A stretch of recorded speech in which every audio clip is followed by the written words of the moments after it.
Right, so hello, welcome back to my channel. Can't tell if my face looks really pale. I mean, I am really pale, but like, is that what I look like?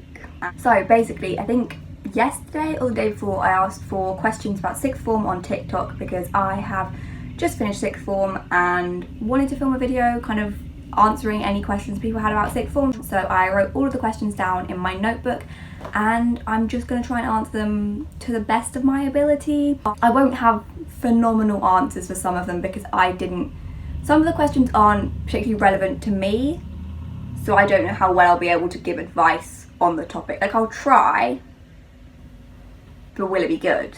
So one of the first questions I got, which I think is a pretty good place to start, was how do you kind of pick where to go for sixth form? Like, how do you pick whether to stay at your college or go to a new sixth form? I didn't have to make this decision. My school only went up from year 7 to year 11, so I couldn't physically stay there. It is worth having a look at what each school offers. If your current school offers all of the A-levels you want to take, you might as well stay there. Like, it might be nice to go somewhere else, but if you're quite comfortable staying there, you've got a good relationship with the teachers, you know how to get there, you think it will all work out for you, it might be best to stay there just because sometimes change is scary. I find change very scary, and it might be just the best thing for you to do to stay where you are. If your school sixth form doesn't offer the A-levels you want, you're going to have to start looking elsewhere. Like, pick based on the A-levels. If you cannot do the A-levels you want to do at your sixth form, do not compromise, because you might then not get to take an A-level that you really wanted to take, which will then kind of have a domino effect on the rest of things, because like then you might not be able to get into a uni course that you wanted to do, or you might not learn much about something you're really interested in, and so on. So first, have a look at the A-levels that each college offers. What combinations can you do? Do they want you to take 4? Do they want you to take 3? Will you do an EPQ? Have a look at how everything will work at each college or sixth form. Don't pick based on your friends.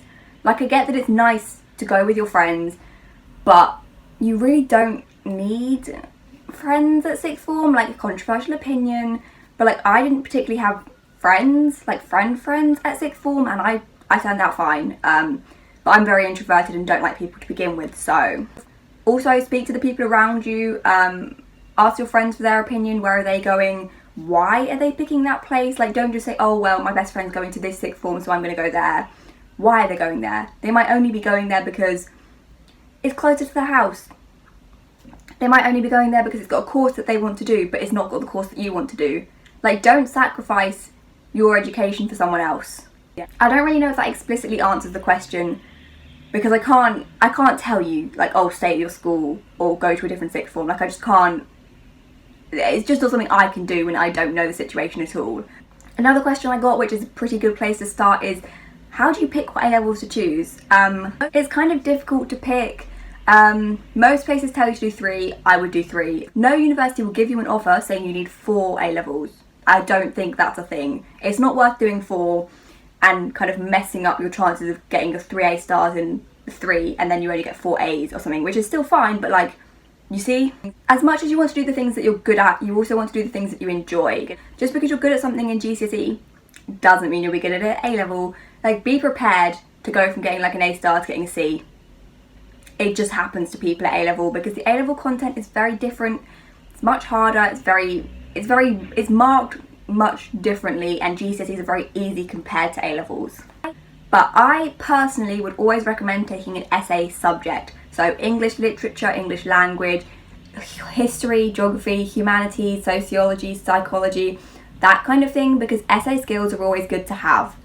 So if you really enjoyed history at GCSE and you're kind of interested in it, take history, have an essay subject. Unless you know for certain you don't need an essay subject, so you want to do medicine, you've got your 3 options, it's very obvious for that. But like, if you know for a fact that you're going to do maths at university, you don't necessarily need the essay subject. But if you don't know what you want to do yet, take kind of facilitating subjects. So what I mean by that is, it might be helpful to just have a science. They class maths as a science as well, so you've got chemistry, physics, maths, biology. Psychology is sometimes counted. But yeah, it's normally worth taking a science. If you don't know what you want to do, take a bit of everything. Like obviously take a subject that you enjoy, like take an essay subject that you're interested in or that you already enjoy or that you've already done before. Take a science that you know that you'll be okay with. Like I wasn't going to take physics because I don't like physics, so I took biology because that's my favourite science and it's easier than the other ones basically. And then take a subject that you just enjoy. You want to kind of have one down subject or a subject that either comes really easy to you or you just find it very relaxing.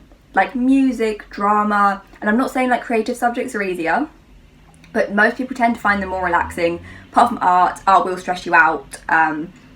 I wouldn't take art as your relaxing subject because it will not relax you at all. That's just a fact. But then like for your relaxing subject or your other the third subject, take a language maybe, take something you've never studied before, politics, law, that kind of thing.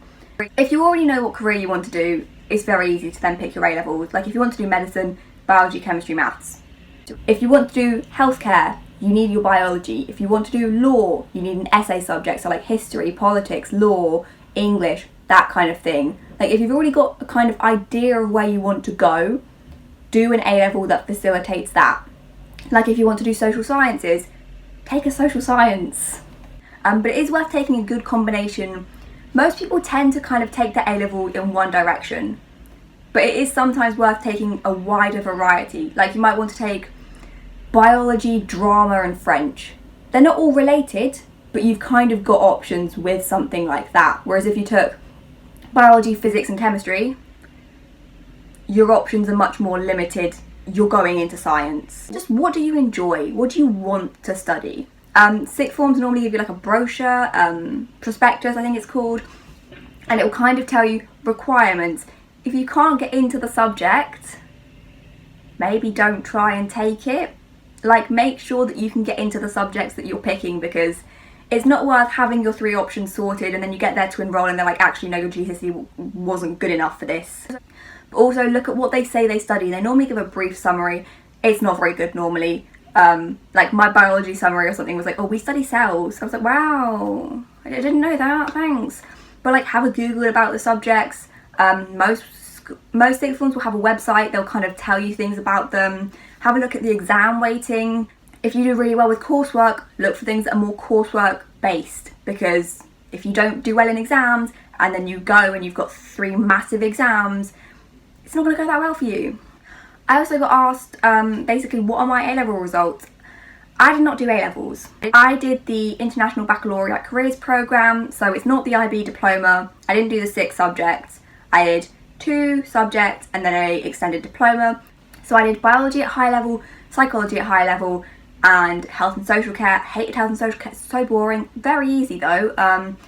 I got a 7, and then triple distinction stars. So I got the highest I could have possibly got.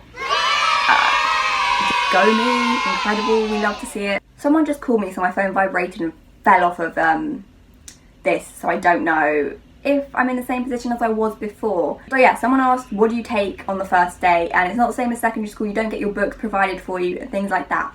So basic things to kind of take on your first day: phone, earphones, that kind of thing, water bottle, a refill pad or a notebook depending on how you're going to organise your notes, pencil case, if you need a calculator for your subject, calculator, maybe like a plastic wallet or like an A4 folder thing that you can put your work in. But other than that, you don't really need huge amounts of things. Like for sixth form, you do only really need like a refill pad, some pens. You could honestly do fine with a refill pad and some pens and you'd be sorted. Like you really don't need that much or anything like extravagant at all. Someone also asked, is it worth buying a laptop? I would say no. I didn't personally find typing my notes good. Like I already had a laptop, but if I didn't, I would definitely not have bought one specifically for sixth form because I didn't need one. Your school has computers. I mean, it should do. We had laptops in the library, we had computers in the library, we had computers in the study room, and we also had laptops just like put around the school. Like there was no point taking one in. If you type your notes and like that is how you learn best, or you've got dyslexia and that's the easiest way for you to read your notes, then it's probably worth buying one. But if you got on fine at GCSE writing your notes, I wouldn't bother. A lot of the work you can do at sixth form. Like you don't need to have a laptop at home or anything. Like if you've got a computer at home, a shared family computer, your sister's got a laptop, your friend's got a laptop, that kind of thing, you'll probably be set. but like you don't need a laptop at home because you can do a lot of your work in your free periods on the laptops that your school provides. So I also got a question on how to kind of organise your folders. So basically I recommend getting 3 lever arch folders, 1 for each subject. Pretty standard. You can get them in Sainsbury's for, they're about £3 in most places. Then get a set of file dividers so you can, you know, write down what topics you've got. I don't know how many topics A-level people had, but like in psychology we had 6 to 8-ish, and then in biology we had 12, so I needed different amounts. I think I got a set of 10 ring binder, I got a set of 10 file dividers for both subjects, and then just stole 2 from psychology and put them in biology because it worked for me. But organise your notes in a ring binder. That's what I wrote my notes, so a ring binder is where they were going to go. So then I had a biology folder, psychology folder, health and social care folder, very obviously. And that was my class notes, nothing else, just the classwork. So then at the beginning, like you open it up, your unit 1, then I would print out the specification of everything that I needed to know, and then I would just start filing in my notes, just literally just plonking them in order with a title. Ours was kind of numbered like 1.1, 1.2, so I would in the just left corner, 1.1. So I knew, oh, page 3 is also 1.1, so if I'm going to revise for 1.1, I need this set of pages. Then for revision, I had a revision folder for each subject, not for health and social care because I didn't revise for it, but I had like I had 2 main revision folders. That was for my printed notes, so that was just my entire printed summary of my notes in a revision folder. So if I had a test tomorrow, I would take my revision folder to school. I would never take my big folder to school, like it's not worth it. I would take out the notes for the 2 or 3 lessons before, so I knew that if we were on 1.7, I'd probably take 1.6 and whatever we started of 1.7, so that I had the content that I needed to know for before, but I didn't have all the content that I didn't need to take. Like, I just don't see the point in taking all your notes to school either. But yeah, for folder organisation, I wouldn't say it's too difficult. You need ring binders and file dividers. That's about it. Oh, and a hole punch and paper, but I recommend getting a hole punch for sixth form as well, actually, because it really is very helpful when you get given handouts at school. Just hole punch them, put them in your ring binder, have them ready to go. Sometimes it's helpful to have like post-it notes, but I didn't particularly use post-it notes, so yeah, it depends. So then someone asked kind of how different is it to high school? What are the main differences between sixth form and secondary school? The obvious main one is there's less subjects. Less subjects does not mean less work.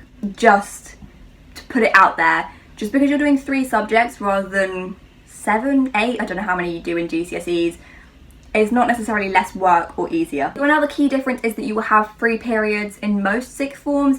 You tend to have like 3 to 5 lessons of your A-level subject per week, so you'll have 15 hours of work and then the rest of it is free, so you can do whatever you want. I had about 26 lessons and 14 free periods. Some of those free periods you go home. Like my school day could end at 2:50, and I did technically have 2 free periods at the end of the day, but I was going home. I'm not staying at school. It just wasn't going to happen. But yeah, that's the thing. You can do a lot of your work at school. Like with GCSEs, you've got break time, not really long enough to do work, and you've got lunch time, not really long enough to do much work. Whereas at sixth form, you've got a lot more time. You can do pretty much all of your work at school. In year 12, I definitely did a lot more of my work at home. And then in year 13, I kind of worked out which free periods were best to go and do work in. So I knew that I had the time, basically. Like, I had a free period before lunch. So my free period before lunch, all of my work that I'd been set from before lunch was just done, finished. Anything I had was done in that lesson because I didn't see the point in not doing it. Like, sometimes you do just need a free period to kind of chill out, have a relax, do whatever you want to do, but just do as much work as you can. Like, your teachers are there as well in your free periods. They might be teaching another class, but like, you can email them and say, you know what, don't understand this, and you've got them, they'll respond within a few hours. Whereas if you email them at 5 PM, they're not going to reply until the next day. Those are the only kind of key differences. I know that my sixth form was significantly smaller than my secondary school. We only had about 50 people in our year, but it depends kind of where you go. But those are the main differences. And that kind of leads on to the next question, which was like, how do you manage your time, managing the workload, that sort of thing. use your free periods. So many people in my school just messed about in their free periods and then didn't have their homework done for the next day or the next week. If we had a free period on Monday, it was done. Like, loads of other people would go out to town and like do what you want. But for me personally, I didn't see the point in not doing my schoolwork if I was already at school. Like, I had a computer, I had all my resources, my notes were there. Why not do it? Like, do not waste your free periods, because you can get so much done. My free periods were 50 minutes each, and honestly the amount of stuff I got done in a free period was a lot more than you would expect. I could get pretty much all of my homework done for the day in about half of that free period.